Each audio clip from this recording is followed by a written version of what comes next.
Well, Kevin, we're back here the 4th of May in winter wheat again. The most advanced of it, the Bennington that we looked at the last day, has just got its T1, 2 litres of Trioris, a litre of Arian and 0.3 of Modus we went with. We left out the Psychocell. Not all your wheat is that advanced. Do you want to take us back to the decision to persist with planting last autumn? How you feel about it now and the condition of other fields of wheat? Sure. I mean, sure, as everyone knows, at the end of last harvest there was still the beans to cut, and with the broken weather it meant that when we were harvesting beans we should have been planting. So eventually we got the beans done, we moved into planting wheat, and I'm very happy that we backed wheat to this day. It has really thrived over the winter, and even this field behind us here, like at Christmas it didn't look special, but right now it's transforming. 99% of it looks very good.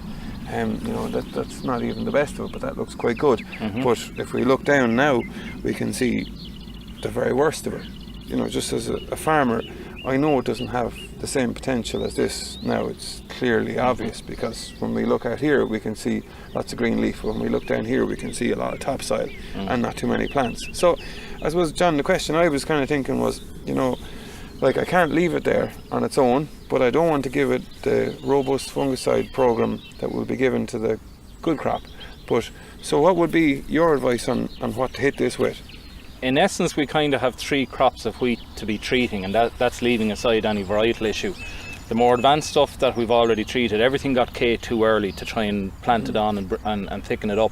The more advanced stuff you've done, which is strong 32. Then you have the likes of this field, the Diego, which is not ready for T1, but because septoria pressure is building, we've given that a litre of Psychocell, 0.2 of Modus, and a litre of Bravo as a T0. That'll get the same T1 in terms of fungicide as the advanced wheat, but we may not give it any regulator the next time round. We'll see how it progresses.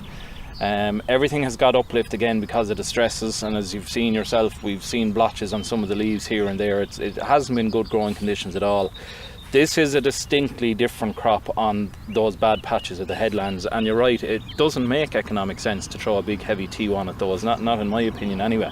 We may give it another little bit of Modus later on, we'll decide in a fortnight, but it'll get a T0 of Bravo, but it will not get the heavy T1. We're not going to spend the money on those areas. We're going to treat it with possibly 10 days after the T0, 1 more litre of Bravo.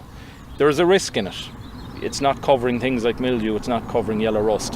Septoria pressure will be there, but it will be less because the crop is more open because it's thin.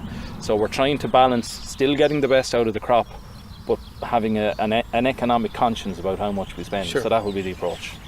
John, just as we look out across that crop of wheat there, it's got real potential. There's fire underneath that crop now, and it's up on 120 units of N, and it's really taking it in with that heat that's here today.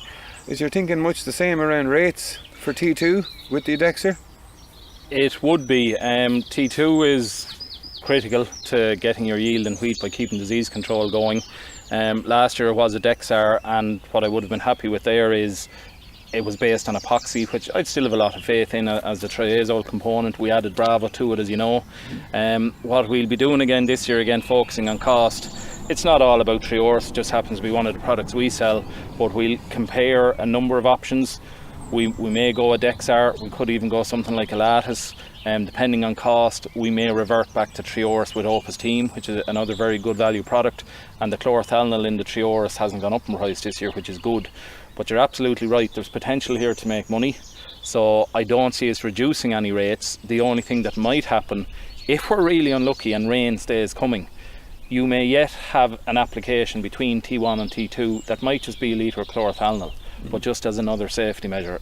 I won't say yet we'll do it, we'll watch the weather, but we won't be lifting our foot off the gas for the T2. This headland is different because, as we've discussed, it doesn't have the same potential. We might be really courageous and just continue with a third application of Bravo. My gut is telling me we'll probably go with the normal T2 on it, but we'll make that judgment closer to the time.